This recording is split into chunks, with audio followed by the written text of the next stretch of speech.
Assalamualaikum warahmatullahi wabarakatuh.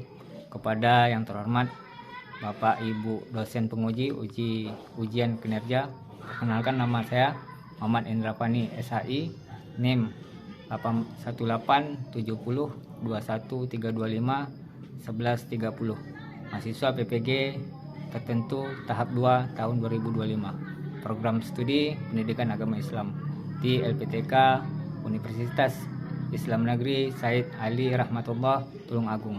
Pada hari ini saya akan melaksanakan praktek pembelajaran dalam rangka penilaian uji kinerja di SMPN 3 Talang Mandau dengan materi zikir dan sholat. Demikian perkenalan saya. Sekian, terima kasih. Selamat menyaksikan. Wassalamualaikum warahmatullahi wabarakatuh. Assalamualaikum warahmatullahi wabarakatuh. Waalaikumsalam warahmatullahi wabarakatuh. Apa kabar semuanya? Baik, Pak. Alhamdulillah. Jadi kita hari ini akan melaksanakan pembelajaran. Sebelum kita melaksanakan pembelajaran, terlebih dahulu Bapak mengabsenkan diri. Purwo Azari, Ada, Pak. Enda Supriyadi Pratama. Oke. Syahrini Penjahitan. Oke. Rili Suarti. Ada, Pak. Oke. Siti Kokifah. Ada, Pak. Ipan Saputra. Oke. Jadi ada semua ya. Pak. Ya. Jadi sebelum kita masuk ke materi, seperti biasa untuk kesepakatan kelas kita. Jadi nantinya siswa tidak ada yang berbicara, ya, tidak ada yang bersuara dalam pembelajaran. Kita berharap pembelajaran ini tenang dan kecuali ada instruksi dan Bapak memberikan kesempatan untuk kalian di sini. Kita sebelum kita melaksanakan materi pembelajaran, mari terlebih dahulu kita berdoa yang dipimpin oleh Ketua Kelas. Pada depan silakan. Sebelum kita belajar, mari kita berdoa. Doa dimulai.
Pembelajaran sebelumnya, ya.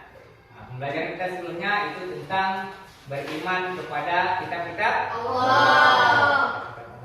Apa pengertian dari beriman kepada kitab-kitab Allah? Coba Riwi.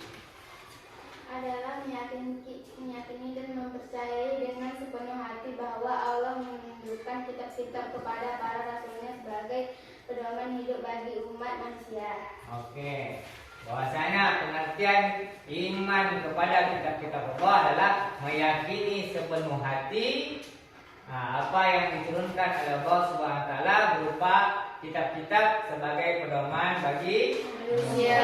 Kitab yang pertama diturunkan oleh Allah adalah apa, Irfan? Kitab Taurat. Kitab Taurat. Yang pertama adalah Kitab Taurat.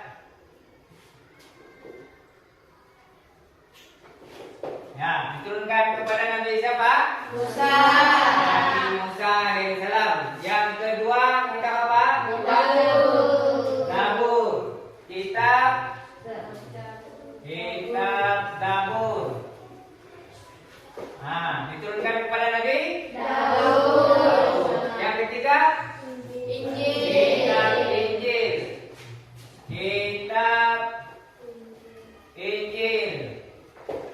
diturunkan kepada Nabi Nabi Isa alaihissalam.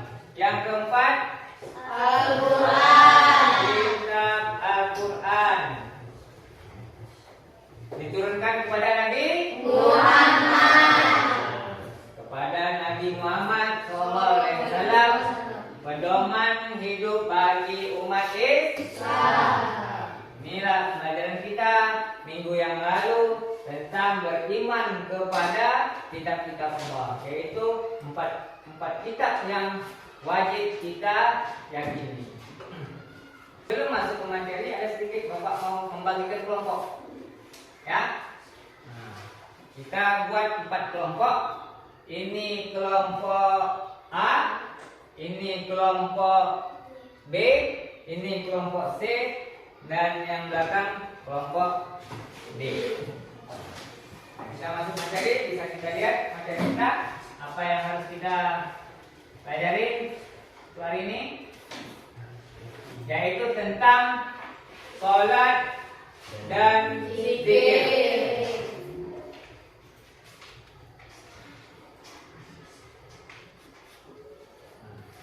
Ini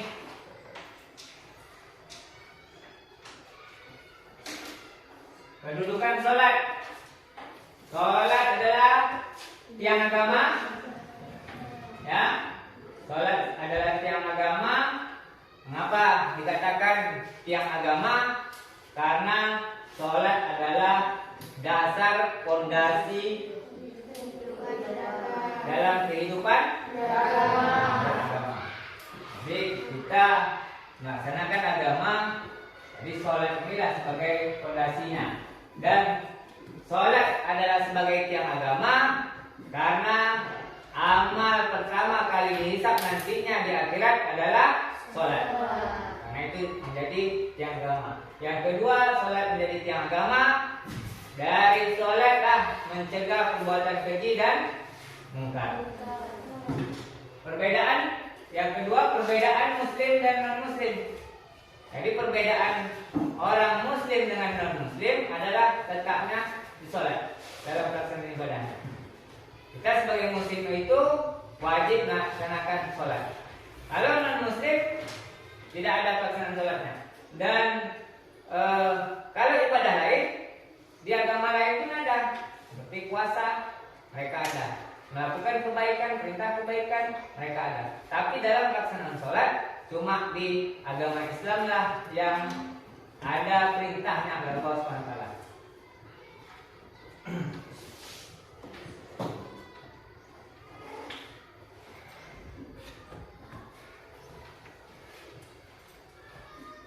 Manfaat sholat.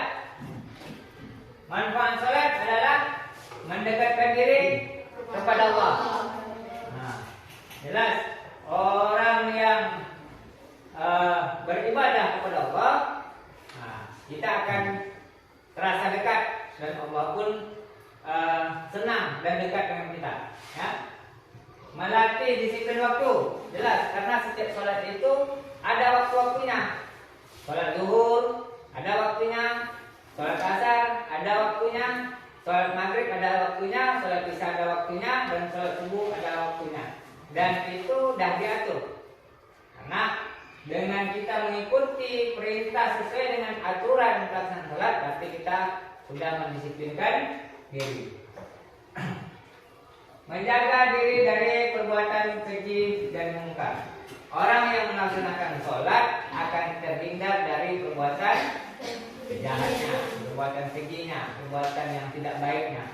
Karena mereka telah beriman kepada Allah dengan melaksanakan ibadah. Mereka telah menyerahkan diri mereka kepada Allah dalam waktu pelaksanaan sholat.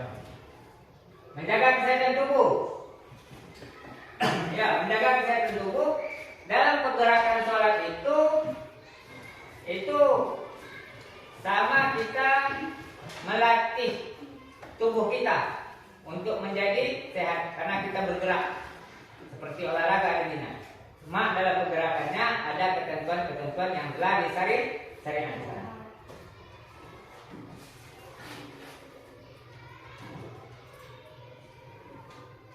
Ya, itu manfaatnya. Manfaat sholat.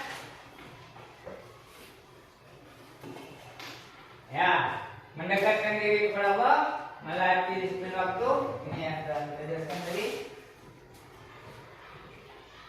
Langsung saja kita lihat video pelaksanaan sholatnya. Dan doa iftitah. Allahu Akbar, Allahu Akbar kabira, walhamdulillahi katsira, wa subhanallahi bukratan wa asila, wa min syarri fitnatil masihid dajjal. Salam. Assalamualaikum warahmatullah.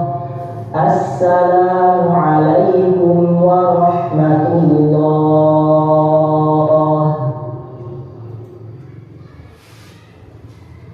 Nah, itulah kita lihat sama-sama tadi videonya. Itulah cara pelaksanaan sholat. Dimulai dari takbir, diakhiri dengan Salam. mulai dengan takbir, diakhiri dengan salam. Dan inilah bacaan dan pergerakan sholat 5 waktu. Ya. Nah, lanjut kita ke materi zikir.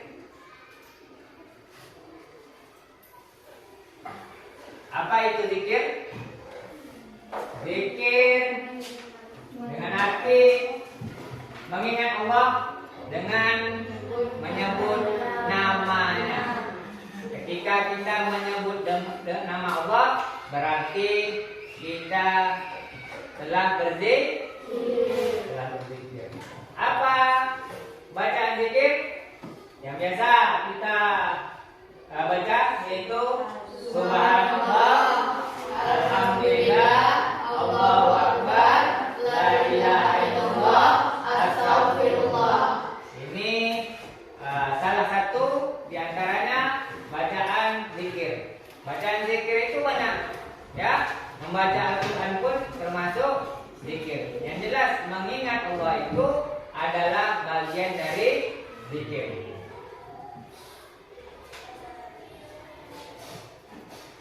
Manfaat zikir.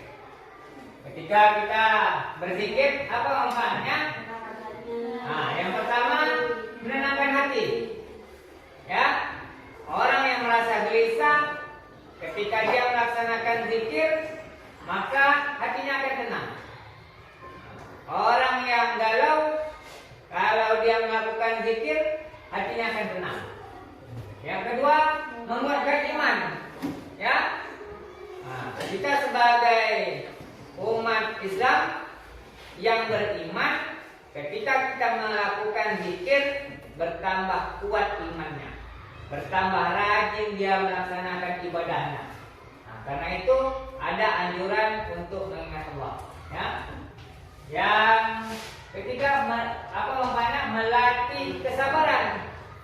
Ya, nah, orang yang beriman, orang Islam itu harus sabar. Jadi dengan mengingat Allah, kesabarannya akan muncul. Nah, seperti sholat. Sholat itu adalah zikir, ya kan? Nah, cuma zikir dalam sholat itu ada ketentuan. Sholat itu ada ketentuannya, ya. Jadi dalam hadis itu dikatakan wasta'inu bis-shabri was-shalah. Ya, minta pertolonganlah kamu kepada Allah dengan sholat dan kesabaran. Yang keempat, benteng dari setan. Ketika orang melakukan zikir, setan susah menggodanya. Itulah bentengnya, sulit dia menggoda kita. Sebagai orang yang beriman, selalu melaksanakan zikir dan sholat, sulit dia menggodanya. Yang kelima, menambah pahala. Ya, pahala kita diperbanyak setiap kita mengingat. Mana pula kita mengingatnya, kapanpun lah, maka pahalanya akan terus mengalir kepada kita. Ya, selama kita mengingat Allah, maka pahala akan diberikan Allah kepada kita.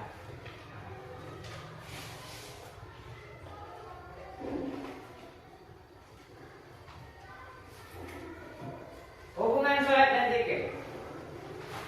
Sholat adalah ibadah khusus. Di dalamnya ada bacaan zikir. Sholat adalah ibadah khusus. Apa? Ada perintahnya, ada tata caranya, ada penggerakannya, khusus dilaksanakan, dan ada waktunya. Ya, nah, di dalam bacaan sholat itu rata-rata kita mengingat Allah, menyebut nama Allah. Karena itu sholat itu bagian dari zikir. Jadi bagian bacaan zikir. Nah, kalau zikir apa? Zikir adalah ibadah umum. Apa ibadah umum? Dimanapun, ya, bisa dilakukan kapanpun saja, dimanapun, kapanpun saja, kecuali tempat-tempat yang tidak diperbolehkan. Kalau zikir itu dimanapun dan kapanpun. Keduanya apa kesamaannya? Keduanya mendekat diri kepada Allah. Melaksanakan sholat pun mendekatkan diri kepada Allah. Melaksanakan zikir pun tujuannya adalah mendekatkan diri kepada Allah. Apa implementasi kehidupan kita sehari-hari? Bagaimana kita melaksanakannya dalam kehidupan sehari-hari? Yang pertama, menjaga sholat wajib 5 waktu. Ya, sholat wajib 5 waktu. Yang pertama adalah sholat zuhur. Yang kedua, asar. Yang ketiga, maghrib. Yang keempat, isya. Yang kelima, subuh. Menjaga sholat yang 5 waktu itu tadi, harus sesuai waktu yang telah ditentukan. Membiasakan sholat sunnah. Sholat sunnah di luar sholat fardu. Kalau di luar sholat fardu itu dikatakan sholat sunnah. Banyak sholat sunnah itu.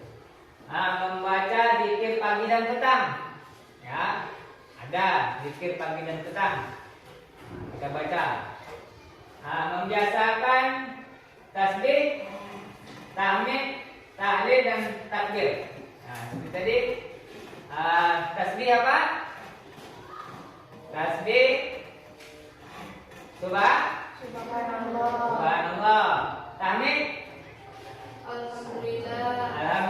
Tahlil La ilaha illallah. Takbir Allahu Akbar. Membuat. Kita lanjut masuk ke lembar kerja siswa. Karena materi sudah Bapak paparkan, kita masuk ke lembar kerja siswa. Jadi Bapak bagikan lembar kerja siswa ini per kelompok, ya. Nanti kalian bisa mengerjakannya dan mempresentasinya ke depannya.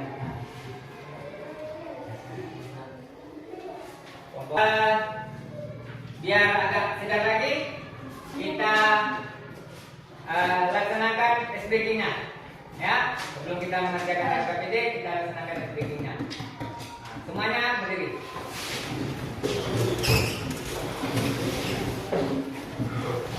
Tepuk semangat.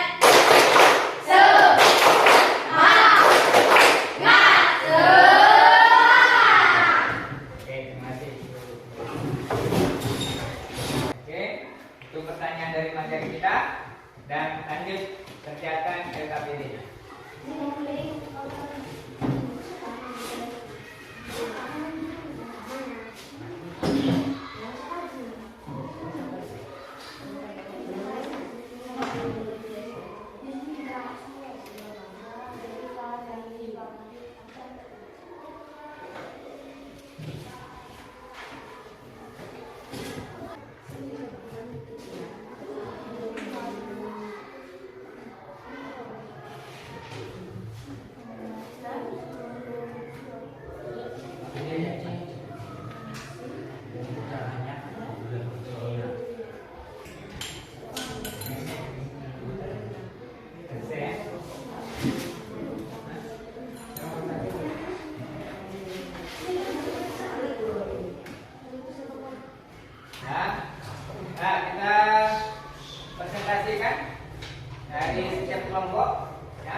Manfaat sholat bagi diri sendiri: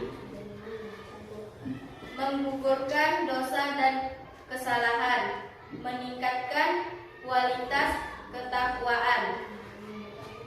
Nomor 2, manfaat sholat bagi lingkungan atau sosial: menumbuhkan persatuan dan kesetaraan. Nomor 3, jenis-jenis zikir: zikir dengan lisan, tasbih subhanallah, tahmid alhamdulillah, takbir Allahu akbar, tahlil la ilaha illallah, istighfar astagfirullah. Nomor 4, waktu terbaik untuk berzikir: zikir setelah sholat wajib. Sekian dari kami.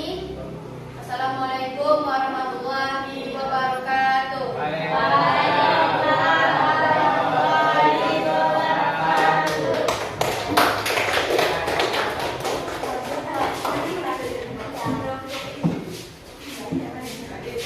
Ya, kita lihat lagi dari kelompok B untuk menyampaikan presentasinya, PPT-nya.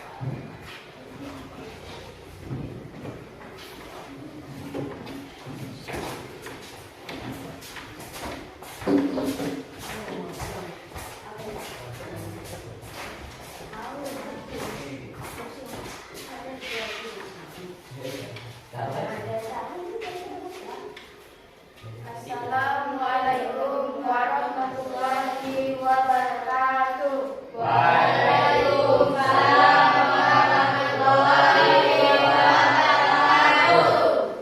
Kami dari kelompok B ingin menjawab pertanyaan. 1. Manfaat sholat bagi diri sendiri. Jawaban dari kelompok kami adalah mendapat ketenangan jiwa bagi orang yang beriman. 2.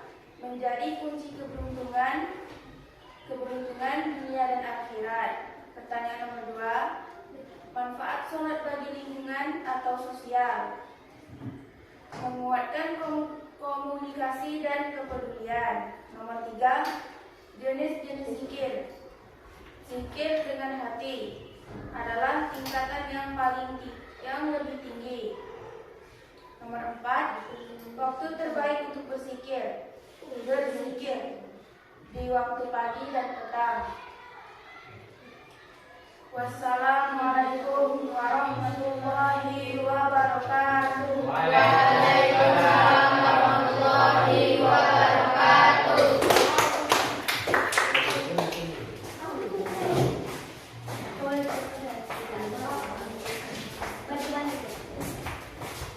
Nah, kita paparan dari kelompok B. Nanti kita presentasinya dari kelompok C. Pada kelompok C kita persilakan.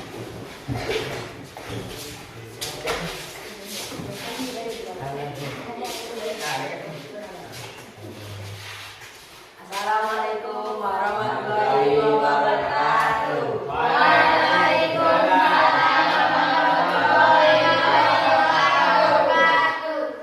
Kami dari kelompok C ingin menjawab pertanyaan dari RKPD. Manfaat sholat bagi diri sendiri: mencegah perbuatan keji dan mungkar. 2. Manfaat sholat bagi lingkungan sosial: melatih disiplin dan menjaga waktu. Nomor 3, jenis-jenis zikir: berbuat kebaikan, mencari nafkah. Nomor 4, waktu terbaik untuk berzikir: zikir di malam hari. Oke. Wassalamualaikum warahmatullahi wabarakatuh.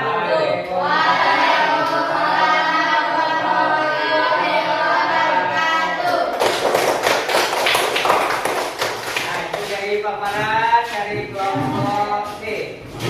Nah, sekarang kita lihat apa presentasinya atau paparannya dari kelompok D. Dan kelompok D kita persilakan.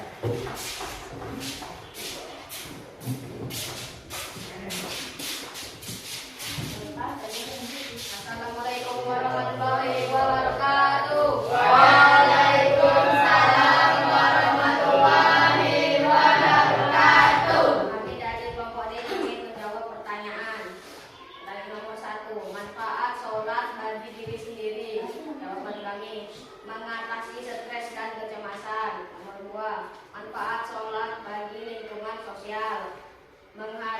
keamanan dan ketentraman.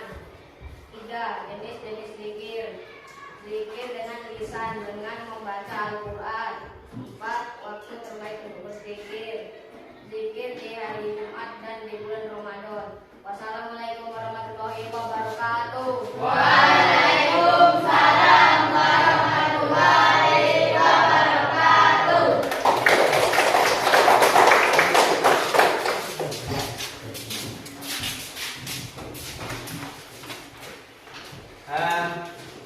Itulah paparan dari 4 kelompok.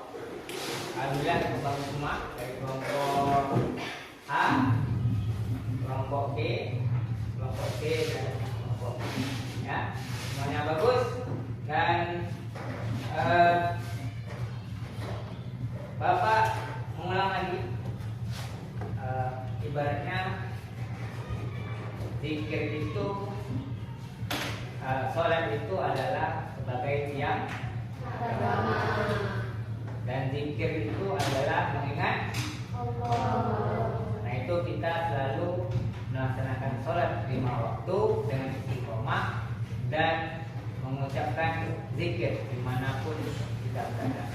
Ya, nah, sebelum kita menyelesaikan sebelumnya apa mau membagikan yang kita ulang, apa membagikan apa asesmen materi tentang sholat dan zikir. Ini setiap kelompok kita isikan nantinya, ya. Ya, Pak. Ini kelompok A, kelompok B,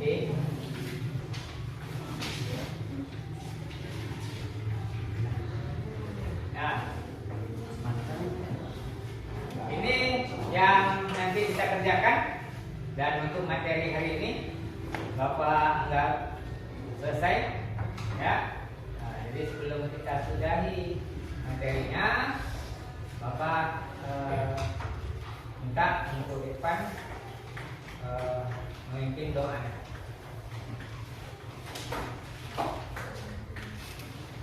Sebelum kita belajar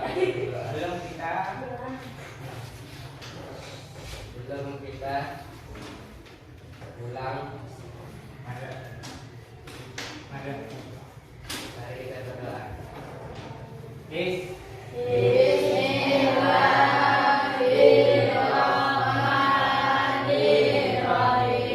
Rabbana Fid dunya hasanah wa fil akhirati hasanah wa qina adzabannar. Amin. Beri salam. Assalamualaikum warahmatullahi wabarakatuh. Waalaikumsalam warahmatullahi wabarakatuh. Dan Bapak akhiri pembelajaran kita hari ini dengan mengucapkan wabillahi taufiq wal hidayah. Wassalamualaikum warahmatullahi wabarakatuh.